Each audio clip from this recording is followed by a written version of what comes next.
పెళ్ళి అంటే ఎందుకు భయం అంటే పెళ్ళి అంటే ఒకప్పుడు పెళ్ళి అంటే అది 100 ఏళ్ల పంట అనేవారు, ఇప్పుడు 100 ఏళ్ల పెంట అంటున్నారు.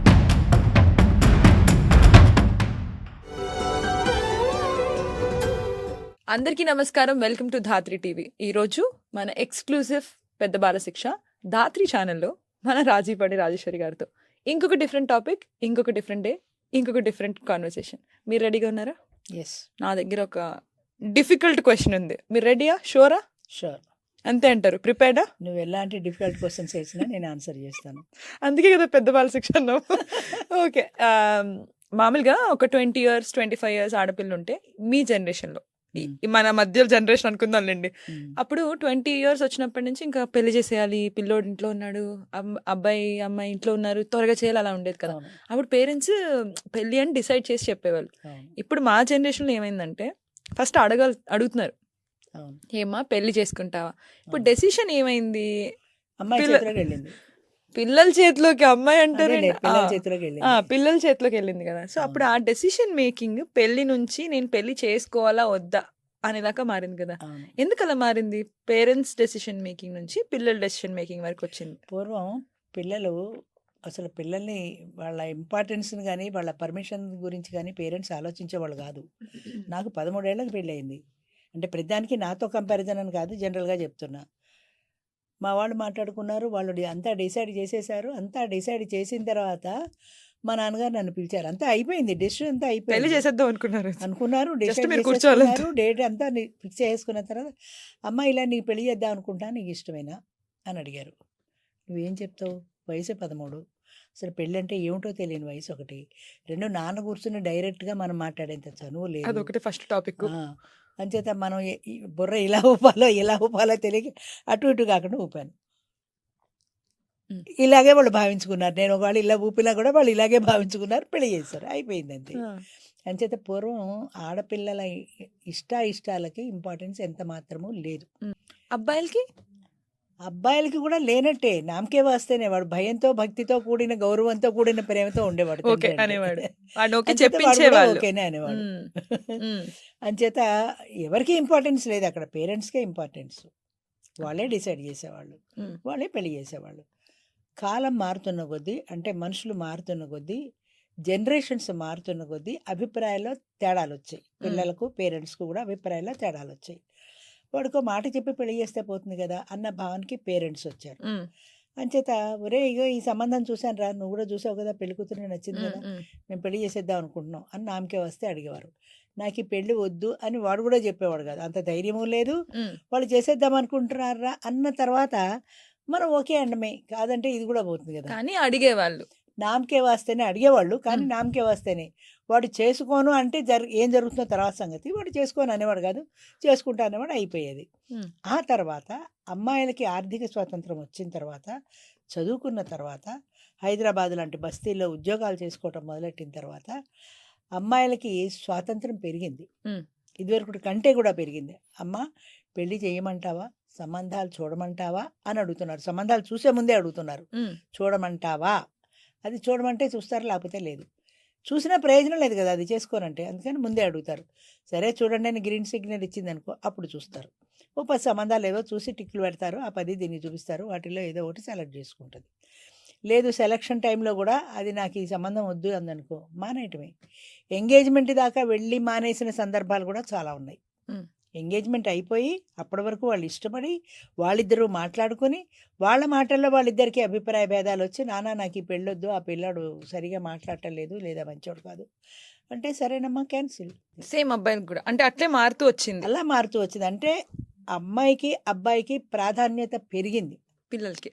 ఇక్కడ పిల్లలకి ప్రాధాన్యత పెరిగింది, వాళ్ళ ఇష్ట ప్రకారమే వీళ్ళు చేస్తున్నారు. ఇంత కష్టపడి ఇందాక చెప్పినట్టుగా లక్షలు ఖర్చు పెట్టి పెళ్లి చేసిన తర్వాత ఆ పెళ్ళి ఎన్నాళ్ళు ఉంటుందో తెలియదు. ఫస్ట్ యానివర్సరీకి ఉంటారో తెలియదు, విడిపోతారో తెలియదు. ఈ పెళ్ళికి పెట్టిన ఖర్చు అంతా బుడిదే. అయినా ఏమనడానికి లేదు, ఎందుకంటే ఇప్పుడు ఏమంటారు, నాకు వాడు నచ్చలేదు, ఏం చేయమంటావు? మరి పెళ్లికి ముందు నచ్చాడనే కదా చేసుకున్నాను. అప్పుడు నచ్చాడు, ఇప్పుడు నచ్చలేదు. అప్పుడు మాట్లాడినట్టు ఇప్పుడు మాట్లాడటలా. అప్పుడు నువ్వే నా సర్వస్వం అన్నాడు, ఇప్పుడు అంటలేదు. అప్పుడు అన్నాడు, ఇప్పుడు ఎన్నిసార్లు అంటాడు అని అనుకోరు కదా. అంచేత వాడు ఇదివరకు మాట్లాడినట్టు ప్రేమగా ఇప్పుడు మాట్లాడటలేదు, నాకు నచ్చలేదు, నాకు వద్దు, నేను డైవర్స్ ఇచ్చేస్తాను. సరే అమ్మా ఇచ్చేయి, ఇంకా నీకు 25 ఏళ్ళే కదా, ఇంకో పెళ్లి చేస్తాం అని ఇంకో సంబంధానికి ఆటోమేటిక్గా వెళ్ళిపోతున్నారు. ఉమ్, ఇంకో పెళ్లి చేసేస్తున్నారు కూడా. ఇంకో పెళ్ళికి కూడా ఈ రోజుల్లో చాలామంది ఉన్నారు 25-30 ఏళ్ళకి సెకండ్ మ్యారేజ్ చేసుకున్న వాళ్ళు. ఉమ్. డివర్స్ ఇచ్చేస్తున్నారు, ఇంకో పెళ్లి చేసుకుంటున్నారు. కుదిరితే కుదురుతుంది, లేకపోతే లేదా తర్వాత సంగతి. అంటే ఇప్పుడు మనకి కాలం మారింది, మనుషులు మారారు, మనుషుల భావాలు మారాయి, మనుషుల అభిప్రాయాలు మారాయి, మనుషుల ఆశయాలు మారాయి. పేరెంట్స్ మాట వినే పిల్లల దగ్గర నుంచి పిల్లల మాటలు ఆలోచించి పేరెంట్స్ వినే పరిస్థితి వచ్చింది. వినట్లేదులే, పిల్లల ఎందుకు మాట వింటలా? అర్థం చేసుకుంది ఎందుకు వింటలా? నేను డైవర్స్ ఇచ్చేస్తాను అంటే సరే అమ్మా నీ ఇష్టం అంటలా పిల్లలు. నోరు మూసుకుని కాపురం చెయ్యి, డైవర్స్ ఇవ్వడానికి వీల్లేదని అనగల తండ్రులు ఉన్నారా? ఎంతమంది ఉన్నారు ఈ రోజుల్లో? మా అమ్మాయి కష్టపడుతోందండి, మరి ఏం చేయమంటారు? అది నేను డైవర్స్ ఇచ్చేస్తాను, లేకపోతే నూతిలో దూకి చేస్తానంటోంది. సరే అమ్మా నీ ఇష్టం అన్నాం. అంచేత ఒప్పుకునే పేరెంట్సే ఎక్కువ ఉన్నారు. ఇప్పుడు డెసిషన్ మేకింగ్ పిల్లల చేతిలోనే ఉన్నప్పుడు వచ్చేసింది. ఇంకా ఎందుకు భయపడుతున్నారు? పెళ్ళన్నా ఇవి రిలేషన్షిప్ అన్నా ఎందుకు అంత భయం ఉండిపోయింది మా పెళ్ళి అంటే జనరేషన్ కి? ఎందుకు భయం అంటే, పెళ్ళి అంటే ఒకప్పుడు పెళ్ళి అంటే అది 100 ఏళ్ల పంట అనేవారు, ఇప్పుడు 100 ఏళ్ల పెంట అంటున్నారు. ఓకే పంట సార్. అంటలేదు, పంట అంటలేదు. ఎందుకంటే 100 ఏళ్ళు వాళ్ళు కలిసి జీవిస్తారని. వాళ్ళు పెళ్ళి అయిన తర్వాత దండలేసుకుని వచ్చి పెద్దవాళ్ళకి దండం పెడితే కూడా నిండుగా 100 ఏళ్ళు చల్లగా వర్ధిల్లండి అని దీవిచ్చేవాళ్ళు. అంటే 100 ఏళ్ళు కలిసిమెలిసి జీవిస్తారు వాళ్ళని పెద్దవాళ్ళ నమ్మకం. భావన. కానీ వాళ్ళు జీవించడానికి వాళ్ళకి తగిన వాతావరణం లేదు, తగిన మనస్తత్వాలు లేవు, తగిన టెంపర్మెంటల్ యాక్సెప్టెన్స్ లేదు. పడదు. పెళ్ళైన మొదటి ఫస్ట్ నైట్ నుంచే పడదు. అక్కడి నుంచే యుద్ధం మొదలు. కొంతమంది ఏదో ఓర్చుకుంటున్నారు. చాలా సంబంధాలు నా దగ్గరికి వస్తుంటాయి. వాళ్ళు ఏం చెప్తారంటే, మాకు చిన్నప్పటి నుంచి పడలేదండి, కానీ మాకు పిల్లలు పుట్టేశారు, ఆ ఇంకా పిల్లలకి వాళ్ళ కోసం. చదివించాలి, పెళ్ళిళ్ళు చేయాలి, వాళ్ళ బాధ్యతలు ఒకటి ఉన్నాయి కాబట్టి మేము విడిపోలేదు. ఇప్పుడు పిల్లలకి పెళ్ళిళ్ళు చేసేసాం, మాకు 50 ఏళ్ళు వచ్చేసాయి, ఇక నేను భరించలేను, పిల్లల బాధ్యత అయిపోయింది కదా, ఇప్పుడు నేను విడాకులు తీసుకుంటాను. ఇప్పుడు ఎందుకమ్మా 50 ఏళ్ళు వచ్చి కొట్టుకున్నావు తిట్టుకున్నావు 25 ఏళ్ళు కాపురం చేసావు కదా అంటే, నేను పడలేనండి, 25 ఏళ్ళ నుంచి పడ్డాను, ఇంకెన్నాళ్ళు పడతానండి, పిల్లల కోసం పడ్డాను, అయిపోయింది, నా వల్ల కాదంటే వల్ల కాదండి, నేను విడాకులు ఇచ్చేస్తాను. ఆయన అంతే, ఆవిడ అంతే. ఇందులో తప్పెవరిది అని నిర్ణయించే అధికారం మనకి లేదు. కానీ తప్పు ఒప్పు అనేది వాళ్ళకి వాళ్ళు తెలుసుకోవాలి. అదే చెప్పాను చూడు, ఎక్కడ పెరగాలి ఎక్కడ తగ్గాలనేది తెలిసి ఉండాలని. అలాగా అసలు మనం ఎక్కడ తప్పు చేస్తున్నాం, తప్పే అయిపోయింది, 25 ఏళ్ళు జీవితం లాగించాం కదా, 50 ఏళ్ళు వచ్చేసాయి, ఇంకెన్నేళ్ళు బతుకుతాం? ఇంకో 10 ఏళ్ళు 20 ఏళ్ళు, ఇంకో 10 ఏళ్ళు 20 ఏళ్ళు లాగిస్తే సరిపోదా? ఇంకో 10 ఏళ్ళు లాగిస్తే ఇదే ఇలాగే అలవాటు అయిపోయి ఉంటామేమో, ఎందుకు ఈ వయసులో విడిపోవడం అనేది ఒక పాయింట్. రెండో పాయింట్ ఏంటంటే, ఈవిడితో విడిపోతావు, లేదా ఈయనతో విడిపోతావు, విడిపోయి ఊరుకోగా మళ్ళీ పెళ్లి చేసుకుంటావు, ఆగవు కదా. వాడట్లా. మళ్ళీ పెళ్లి చేసుకుంటే వాడు సరైన వాడే వస్తాడు, వాడు నేను ఇలా ఆకాశంలో ఎత్తుతాడని గ్యారంటీ ఉందా? అవతల వాడు మంచి వ్యక్తి అయినా గ్యారంటీ లేదు కదా. వాడు ముఖం చూసి వాడు మంచి వచ్చాడని నువ్వు చెప్పలేవు. ఉమ్. అదేదో సామెత ఉంది చూడు, old wine in new bottle. Okay sir. అలాగా ఇప్పుడు వీడు కాదు వాడు అని అనుకుంటే వాడు మాత్రం మంచి వచ్చాడో గ్యారంటీ ఏముంది? ఉమ్. గ్యారంటీ లేదు కదా. గ్యారంటీ లేనప్పుడు కొత్తవాడెందుకు మనకి? ఉన్న పాతవాడితోటే అప్పుడైనా సర్దుకోవాల్సిందే కదా. ఆ సర్దుకోవడం మీద వీడితోటే సర్దుకుంటే పోతుంది కదా. పాత 30 సంవత్సరాలు కలిసి జీవించాం కదా ఉమ్. అనే ఒక ఎమోషనల్ రిలేషన్ అనేది ఉంటే సర్దుకుంటారు. అది లేకపోతే సర్దుకోమంటారు అయితే.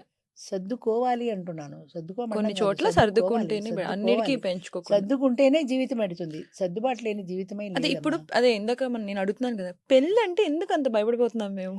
మీకు అందుకే అంత భయం లేదు? మాకంత భయం లేదంటే మేము దేనికైనా సరే రెడీ అయిపోయాం. ఆయన ఏది చెప్తే అది వినమే. నువ్వు ఈ కూర వండు, సరే ఆ కూర వండుతా, నీకు కాదంటే కదా గొడవ. అసలు కాదు అనే ప్రసక్తి ఆడదాని డిక్షనరీలో లేదమ్మా పూర్వం.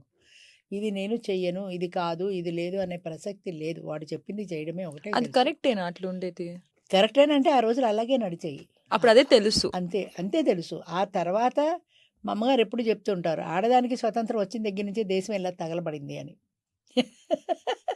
ఎందుకంటే ఏమీ తెలియని మా రోజుల్లో మాకు శుభ్రంగా వెళ్ళిపోయింది.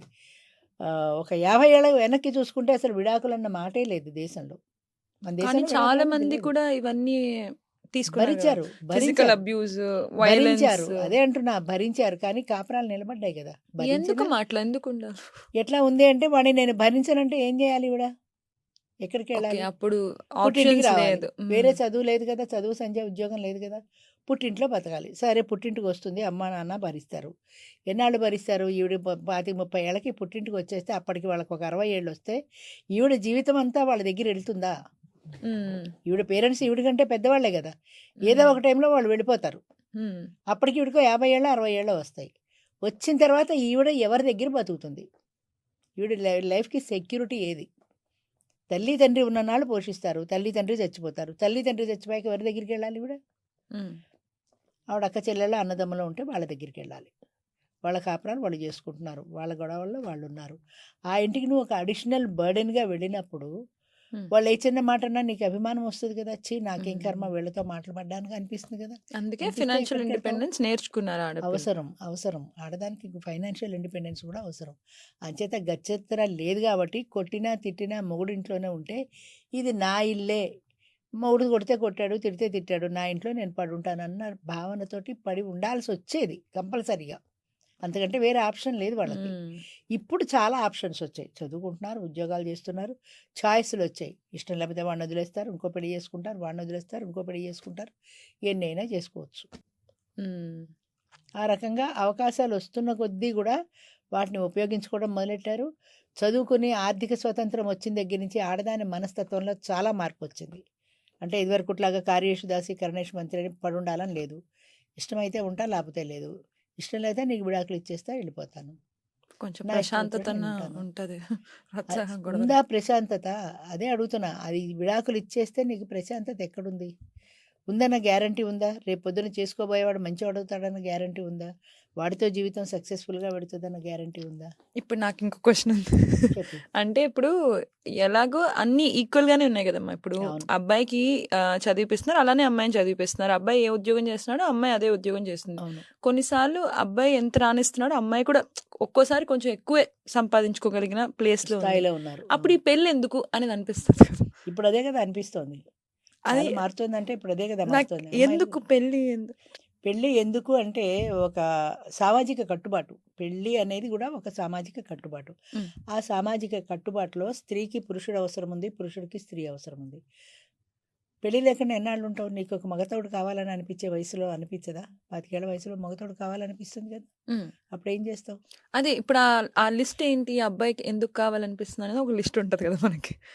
సెక్యూరిటీ కోసమనో, లేకపోతే డబ్బుల కోసమనో, లేకపోతే నన్ను జాగ్రత్తగా చూసుకుంటాడనో, నా కోసం రెస్పాన్సిబుల్, ఇవన్నీ నేనే చేసుకుంటున్నాను కదా, నాకు అది ఎందుకు అనే. అదే చెప్తున్నా, ఆడ మగ అనేది ఒక అట్రాక్షన్ ఉంది కదా. ఈ అట్రాక్షన్ నుంచి నువ్వు జీవితాంతం మగవాడు లేకుండా బయట పడగలవా అని అడుగుతున్నా. ఉమ్, ఇప్పుడు నువ్వు చెప్పిన సోకాల్డ్ లేడీస్ అందరూ కూడా పెళ్ళెందుకు అన్నవాళ్ళు లివ్ ఇన్ రిలేషన్లో ఉంటున్నారు. మగవాడు తోడు ఉమ్, లేకుండా లేరు, ఎవ్వరూ లేరు. ఖచ్చితంగా లివ్ ఇన్ రిలేషన్లోనే ఉంటారు, పెళ్ళైనా చేసుకుంటారు. పెళ్ళి కాకపోతే లివ్ ఇన్ రిలేషన్లో ఉంటున్నారు. ఉమ్. ఈ లివ్ కాన్సెప్ట్స్ ఏమే, పేరు అంతే, మార్చుకుంటున్నారు. పేరే మార్చుకుంటున్నారు. పెళ్ళంటే భయపడుతున్నారు. పెళ్ళి అంటే భయపడుతున్నారంటే దీనికి కొన్ని నియమ నిబంధనలు ఉన్నాయి, కట్టుబాట్లు ఉన్నాయి. నువ్వు పెళ్లి చేసుకున్న తర్వాత అంత తేలిగ్గా ఈ బంధంలోంచి బయటపడడానికి లేదు. ఫ్యామిలీస్ ఇన్వాల్వ్మెంట్ ఫ్యామిలీ కూడా ఉంది. ఇన్వాల్వ్మెంట్ ఉంటుంది. నీకు పుట్టిన పిల్లలు ఉంటారు మెయిన్లీ. ఆ పిల్లల్ని ఏం చేస్తారు? ఇద్దరు ఎవరు పంచుకుంటారా? ఇద్దరు చెరొకళ్ళని. ఒక పిల్లాడే ఉంటే ఇద్దరు 2 ముక్కలు చేసుకుంటారా? ఎలా చేస్తారు? కాబట్టి ఫ్యామిలీ ఇన్వాల్వ్మెంట్ ఉంటుంది, ఎమోషన్స్ ఉంటాయి, ఒక ఎమోషనల్ రిలేషన్ ఉంటుంది, వాళ్ళని పెంచి పెద్ద చేయాల్సిన రెస్పాన్సిబిలిటీ ఉంటుంది. సర్ది ఇవన్నీ చెప్పే కూడా వాళ్ళు కూడా ఉంటారు. ఇవన్నీ కూడా ఫ్యామిలీలో ఉన్నాయి, పెళ్ళిలో ఉన్నాయి. లివ్ ఇన్ రిలేషన్లో లేవుగా ఇవన్నీ. అది ఈజీ గోయింగ్. ఇష్టమైతే కలిసి ఉంటావు, కష్టమైతే విడిపోతావు. చాలా తేలిక కదా, దానికి డైవర్స్ అక్కర్లేదు, ఆ, కట్టుబాట్లు లేవు, దానికి మెయింటెనెన్స్ లేవు, ఏవీ లేవు. ఇష్టమైతే కలిసి ఉంటావు, కష్టమైతే విడిపోతావు, రెండే. ఉమ్, అవి వెళ్ళిపోవాలనుకుంటే విడిపోతాం కదా. మళ్ళీ కోర్టులు కేసులు, 10 ఏళ్ళు కింద కోర్టు, మీద కోర్టు, పైన సుప్రీం కోర్టు, ఎందుకు తిరగడం? నువ్వు నాకు ఇష్టం లేదు, బస్ అయిపోయింది, నీ దానివల్ల దారి అక్కడ నువ్వు, నా దారి నేను ఉంటాను. So responsibility. దాన్ని స్వేచ్ఛ అన్నారు, దాన్ని విశృంఖలత్వం అంటారు. తెలుగులో విశృంఖలత్వం అంటే ఏంటంటే కట్టుబాట్లని మించి వాటిని తెంచుకుని వెళ్ళిపోవడాన్ని విశృంఖలత్వం అంటారు.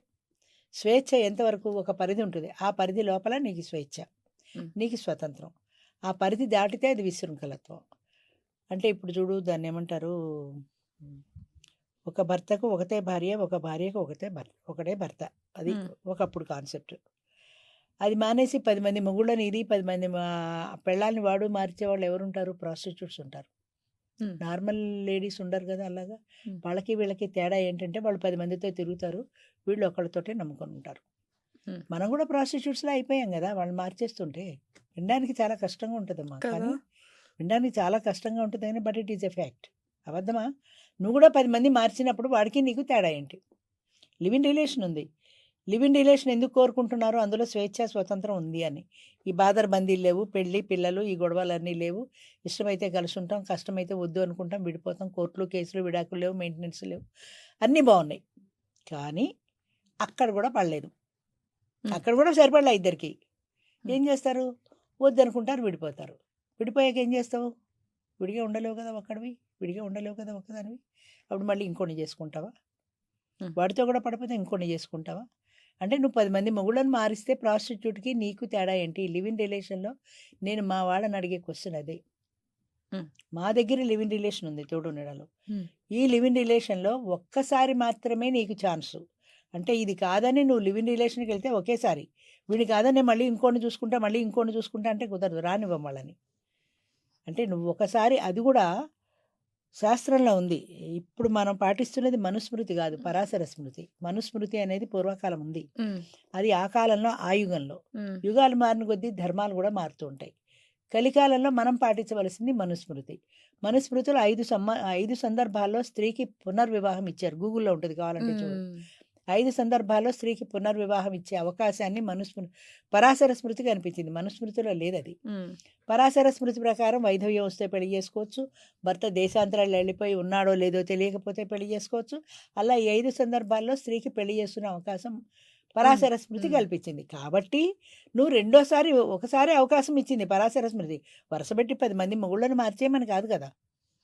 అక్కడెక్కడ లూప్ హోల్స్ ఎత్తుక్కున్నారు మన వాళ్ళు దాంట్లో అదే కూడా. కదా. ఇప్పుడు చూడు, ఫారెన్ కంట్రీస్లో ఎవరు మార్లిన్ మన్రోనో ఎవరో 7 పెళ్ళిళ్ళు చేసుకుంది ఆవిడ. ఉమ్. చేసుకుని మళ్ళీ మొదటి మొగుడు దగ్గరికి వచ్చింది. 7 పెళ్ళిళ్ళు చేసుకున్నా కూడా ఎవరితోటి సూట్ కాలేదు. ఉమ్. సూట్ కాక మొదటివాడే బెటర్ మిగతా వాళ్ళకంటే అప్పుడు అర్థమైంది ఆవిడకి. ఇన్ని పెళ్ళిళ్ళు అయ్యాక మళ్ళీ మొదటివాడి దగ్గరికి వచ్చింది. అలా ఇన్ని పెళ్ళిళ్ళు చేసుకుని చేస్తే మన సాంప్రదాయం ప్రకారం ప్రాస్టిట్యూట్కి భార్యకి తేడా లేదు. ఒకసారి నీకు పరాశర స్మృతి అనేది అవకాశం ఇచ్చింది కాబట్టి ఓకే, ఒకసారి అగ్రీడ్. ఆ ఒక్కసారి కూడా నీ బతుకు అంతే ఉంటే నా కర్మ ఇంతే అనుకో, లేదా వాడిని వదిలేసి నమస్కారం పెట్టి నోరు మూసుకొని ఇంట్లో కూర్చో. మళ్ళీ ఇంకో మగాడిని ట్రై చేస్తాను ఎగరేసుకుంటూ వెళ్తే ఒప్పుకోరు కదా. ఒప్పుకోరు కదా, మనకు కూడా అది మనకు కూడా అనిపించట్లేదు, మనకు కూడా అది తప్పు కదా అని అనిపించట్లే. వచ్చిన బాధ అదే. మీరు మాకు అవకాశం ఇచ్చారు కదా, అవకాశం ఒకసారి ఇచ్చారు, 100 సార్లు వెళ్ళమలేదుగా, 100 సార్లు వెళ్ళమలేదుగా నిన్ను. అంచేత అందులో లూప్ హోల్స్ ఏమున్నాయో ఎతికే బదులు నువ్వు నిజాయితీగా ఉండు. ఒకసారి కాదనుకున్నావు, రెండోసారి ట్రై చేయి. రెండోసారి అంటే 3 అంటే 4. నా దగ్గరికి ఒక మెంబర్ వచ్చాడు, అశోక్ కుమార్ అనుకుంటా ఆయన పేరు. ఆయన అప్పటికి 3 లివ్ ఇన్ రిలేషన్స్ అయ్యాయి. 4వ లివ్ ఇన్ రిలేషన్కో 5వ లివ్ ఇన్ రిలేషన్కో నా దగ్గరికి వచ్చాడు. ఆయన అడిగాను, అప్పటికి ఆయనకి దగ్గర 60 వస్తున్నాయి, నువ్వు పెళ్ళి ఎందుకు చేసుకోలేదు? నాకు పెళ్ళి ఇష్టం లేదండి. మరి ముసుగు కూర్చోవచ్చు కదా, మళ్ళీ నీకు ఆడతోడు కావాల్సి వచ్చింది, అందుకని లివ్ ఇన్ రిలేషన్లో ఉన్నావు. ఇలా నువ్వు లివ్ ఇన్ రిలేషన్లు మార్చుకుంటూ ఎక్కువ మంది ఆడవాళ్ళతో సంపర్కం పెట్టుకుంటే కొన్నాళ్ళకి నీకు ఎయిడ్స్ రోగం వస్తుందని చెప్పాను నేను. ఎక్కువ మంది ఆడవాళ్ళతో తిరిగితే నీకు వచ్చేది ఎయిడ్స్ రోగమే. ఆ రోజున ఈ లివ్ ఇన్ రిలేషన్లో ఉన్నది ఉండదు, వెళ్ళిపోతుంది. ఎందుకని? అదేం పెళ్ళం కాదు ఉండడానికి. లివ్ ఇన్ రిలేషన్లో ఉన్నదానికి నీతో ఏం సంబంధం? నువ్వు బాగుండి పెట్టి పోషిస్తే ఉంటుంది, లేకపోతే అదే వెళ్ళిపోతుంది. ఆ రోజు నిన్ను చూడడానికి ఎవ్వరు ఉండరు అబ్బాయి అని చెప్పాను. సరే అన్నాడు, చూస్తానన్నాడు, ఒకసారి ట్రై చేస్తానన్నాడు, వచ్చాడు. ఈలోగా ఆయనకి ఏదో చాలా సీరియస్ అయింది, ఆపరేషన్ చేయాల్సి వచ్చింది. హాస్పిటల్ అడ్మిట్ అయ్యాడు, ఆపరేషన్ చేశారు, కొంచెం తగ్గిందన్నారు. రూమ్కి తీసుకొచ్చారు, పడుకోబెట్టారు. ఆయన బ్రదర్ ఎవరో ఉన్నారు ఈ ఊళ్ళో, ఆయనే తోడొచ్చాడు. పెళ్ళం లేదు కదా ఆయనకి, ఎవరు లేరు కదా. ఆ బ్రదర్ ఎవరో తోడొచ్చాడు, ఏదో క్యారేజ్ తెచ్చి అక్కడ పెట్టేసి వెళ్ళిపోయాడు. బ్రదర్ ఎంతసేపు కూర్చుంటాడు? హార్ట్ అటాకే అనుకుంటా. ఆ టైంలో ఈయనకి ఓపెన్ హార్ట్ సర్జరీ చేసి పడుకోబెట్టారు రూమ్లో. తగ్గింది, 2 రోజులు పోయాక తగ్గాక ఆ తమ్ముడో ఎవరో అన్నం ఆయన వచ్చి భోజనం పెట్టి వెళ్ళిన తర్వాత ఈయనకి సివియర్ హార్ట్ స్ట్రోక్ వచ్చింది. మళ్ళీ ఎవ్వరు లేరు దగ్గర.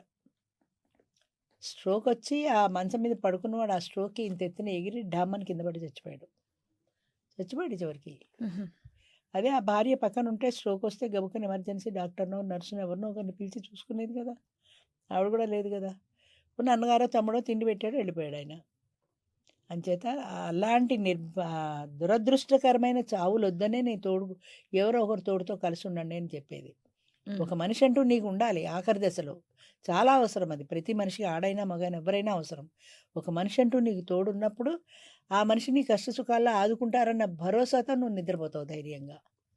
అలా అంటే కాకుండా ప్రతి జనరేషన్లోనూ మనం డెసిషన్ మేకింగ్ మారినా కూడా అది మనం ఒక ప్రిన్సిపల్ ని కరెక్ట్ గా ఫాలో అవ్వాలి. మీ మూలాలు చాయిస్ అయినా మూలాలు మర్చిపోకూడదు, దాని ఫండమెంటల్ రూల్ మర్చిపోకూడదు. దానిపైన ఎన్ని మార్పులైనా చేసుకో, ఫండమెంటల్ రూల్ మర్చిపోకూడదు. అదే డెసిషన్ మారినా, చేంజ్ అయినా, ఏం లివ్ ఇన్ చేసినా. అయినా, పెళ్ళైనా ఏదైనా ఒక ప్రిన్సిపల్ తో ఫాలో అవ్వాలి అనేది తప్పనిసరిగా. ఓకే. దీంట్లో మీకే 100 మార్క్స్. నేను 0 కన్సిడర్ చేస్తున్నాను. అంటే నాకు చాలా క్వెషన్‌లు ఉన్నాయన్నమాట. ఏమైతుంది? ఇప్పుడు ఎందుకు అది ఇది అని. అదే సో, కొంచెం కన్విన్స్ అయ్యాను కొంచెం. కొంచెం కన్విన్స్ అయ్యావు. ఆ! ఇంకా అడుగు ఇంకేదైనా ఉంటే చెప్తాను. వద్దులేండి. నేను పెళ్లి చేసుకున్నాను హ్యాపీగా. నువ్వు పెళ్లి చేసుకున్నావు. పెళ్ళి అంటే ఎందుకు అని అడుగుతున్నావు కదా. అహా! అంటే నాకు ఆ క్వెషన్ ఉండేదమ్మా అంటే అందుకు. కానీ నాకు కూడా అనిపించింది. పెళ్ళి అనేది అదే చెప్తున్నా కదా. పెళ్ళి అనేది ఏంటంటే ఒక సొసైటీలో ఒక కట్టుబాటు. ఈ స్త్రీ, ఈ పురుషుడు ఇద్దరూ కలిసి ఉంటారు అని. ఎవరో బయట ఆడదాన్ని తెచ్చుకుని ఉన్నాడు అనుకో, సమాజం తప్పు పడతారు. ఇరుగు పొరుగు తలుపు కొట్టి ఏం పని అయ్యా ఇదని తిడతారు. హ్మ్. అదే నీ భార్యతో నువ్వు ఉంటే తప్పు కాదు కదా అది. అవన్నీ అనిపియలేదు గానీ పెళ్ళెందుకో నాకు అనిపించింది. ఖచ్చితంగా అనిపిస్తది ఈ అంచేత జనరేషన్‌లో. అవును. కాకపోతే చాలా మందికి నేను మా అనిపిస్తుంది. అమ్మని కూడా అడిగాను ఏముంది ఇప్పుడు ఎందుకు పెళ్లి అన్నప్పుడు నాకు కొన్ని రోజుల తర్వాత ఇప్పుడు అవసరం లేదమ్మా. 25 వయసులో అవసరం లేదు. 60లో అవసరం అవుతుంది. 60 ఏళ్ళకి నాలాగా ముసలోళ్ళు అయిపోయాక పెళ్లి చేసుకుందాం అన్న భావన ఇద్దరికీ రాదు. అట్రాక్షన్ ఉండదు కదా ఇద్దరికీ రాదు. అంచేత 25 ఏళ్ల వయసులో పెళ్లి చేసుకుంటే ఆ వ్యక్తి పట్ల ఒక ఇష్టం ఏర్పడుతుంది, అట్రాక్షన్ ఏర్పడుతుంది. ఆ ఇద్దరు కలిసి ఉండడంలో ఒక ఎమోషనల్ రిలేషన్ ఏర్పడుతుంది. ఇవన్నీ ఏర్పడిన తర్వాత వాళ్ళ ఫ్యామిలీ కాస్త స్ట్రాంగ్ అవుతుంది. పిల్లలు పుట్టిన తర్వాత అది ఇంకా స్ట్రాంగ్ అవుతుంది. ఆ పిల్లల కోసమని వీళ్ళిద్దరూ కలిసి బతకడం మొదలెడతారు. పిల్లల సమస్యల్ని సాల్వ్ చేయడంలో ఇద్దరు కలిసి నిర్ణయాలు ఇంకా తీసుకుంటారు. ఎక్కువ అలా రిలేషన్‌షిప్ ఇద్దరి ఫార్మ్ మధ్యన స్ట్రాంగ్ ఎమోషనల్ రిలేషన్ ఏర్పడడానికి ఆ పిల్లలు అనేవాళ్ళు మూలం అవుతారు. ఆ పిల్లల్ని పెంచడం, పెద్ద చేయడం, వాళ్ళ పెళ్ళిళ్ళు, వాళ్ళ కార్యాలు వీటన్నింటిలోనూ పెద్దవాళ్ళు అవుతారు. అందులో వీళ్ళిద్దరి భాగస్వామ్యం ఉంటుంది కదా. తర్వాత ఇంకొకటి ఫైనల్‌గా కంపానియన్‌షిప్ మెయిన్ ప్రిన్సిపల్ నీకొక తోడు. తోడు అవసరం. ఏ డెసిషన్ మేకింగ్ అయినా, ఏ రకమైన చాయిస్ తప్పనిసరిగా అయినా ఒక తప్పనిసరిగా ప్రిన్సిపల్ పెట్టుకొని ఒక తోడు. ఓకే. మీకే తప్పనిసరిగా 100 marks. Okay. 50 marks. Okay. 75 marks. నాకు ఇంకా 25 నువ్వు తీసుకున్నావు 25 మొత్తానికి. తీసుకున్నాను. ఇంకా క్వెషన్స్ ఉన్నాయి దాని గురించి అందుకని మళ్ళీ ఆలోచించుకొని వస్తాను బ్యాక్‌కి. ఓహో. సో, ఇప్పటికి ఆలోచించి ఒక వస్తావా? 75 తీసుకోండి. మిగతా 25 నా తర్వాత దగ్గర ఇస్తావు. పెట్టుకుంటాను. తర్వాత తర్వాత ఇస్తావు. కొన్ని క్వెషన్‌లు ఉన్నప్పుడు అడిగి మిగతా మార్క్స్ ఇస్తాను. సరే, ఈ కాన్సెప్ట్ వరకు. తప్పకుండా. ఓకేనా? డెసిషన్ మేకింగ్ పేరెంట్స్‌ది కరెక్టా? పిల్లలతో ఉండడం కరెక్టా? Plus live in versus marriage. మ్యారేజ్‌లో 75 మార్క్సే మీకు. 25 స్టిల్ నాకే. ఇప్పటికైనా నేను లివ్ ఇన్ రిలేషన్ పెట్టాను కానీ ఇప్పటికైనా నాకు మ్యారేజ్కి మొదటి మార్కులు. ఎందుకంటే మీరట్ట మార్చకూడదు. మ్యారేజ్లో బాండింగ్ ఉంది. నువ్వు నేను అన్న బాండింగ్ ఉంది, మనం అన్న అంటే బాండింగ్ లివ్ ఉంది. ఇన్‌లో కూడా లివ్ ఇన్ రిలేషన్లో అది లేదు. ఎండ్ అయిపోతే పర్లేదనే ఒక మైండ్ వస్తది కదా! దాంతోటే అదేదో సినిమాలో కమల్ హాసన్ అంటాడు, 10th క్లాస్ క్వశ్చన్స్ చాయిస్ ఇచ్చినట్టు నువ్వు చాయిస్ ఇస్తే ఎలాగరా, పెళ్ళాం కావాలా ఆ అమ్మాయి కావాలా అని చాయిస్ ఇచ్చావు నువ్వు. ఆహా, ఆ అమ్మాయి ఇచ్చింది నీకు పెళ్ళాం కావాలా నీ కావాలా తేల్చుకోమని. పెళ్ళామే ఇస్తుంది, నేను కావాలా అది కావాలా తేల్చుకుంటే అదే కావాలి వెళ్ళిపోయాడు వాడు సింపుల్గా. అలాగా నువ్వు ఛాయిస్ ఇవ్వకూడదు ఇలాంటి విషయాల్లో. లివ్ ఇన్ రిలేషనే పెళ్ళి అంటే లివ్ ఇన్ రిలేషనే అంటారు. ఎందుకంటే అది ఈజీ గోయింగ్, ఉన్ననాళ్ళు హాయిగా ఉండొచ్చు, ఎప్పుడు వద్దంటే అప్పుడు పొమ్మనొచ్చు. మీకు నేను 75 ఇచ్చాను. మీరు ఆన్సర్ మారుస్తున్నారు ఇప్పుడు. ఫస్ట్ పెళ్లి అన్న తర్వాత లివ్ ఇన్ అన్న తర్వాత పేరెంట్స్ అన్న మార్చలేదు. ఇప్పుడు కూడా పెళ్ళనే అంటున్నాను. పెళ్ళికి అవకాశం లేనప్పుడే live in relation. Live in relation సరే పెట్టడానికి కూడా రాజేశ్వరి గారు లాస్ట్ డీల్ 80 మార్క్స్. ఒక 5 పెంచావు. 5 పెంచాను. ఇంకా 20 నాతోనే ఉంది. 20 ఉన్నాయి ఇంకా. ఓకే. నెక్స్ట్ టాపిక్ లో మాట్లాడదాం ఇది. ఈ కాన్సెప్ట్ ఈ మళ్ళీ టాపిక్ లో మాట్లాడితే ఇంకో 10 వస్తాయేమో. ఆలోచిద్దాం. మీ ఆన్సర్ ని బట్టి ఉంటుంది అది. అదే. Okay. Nice talking okay to you అమ్మా. రాజేశ్వరి గారు. Thank you so much. Thank you very much. నీకు కూడా చాలా పాయింట్స్ డిస్కస్ చేసాం. Very good.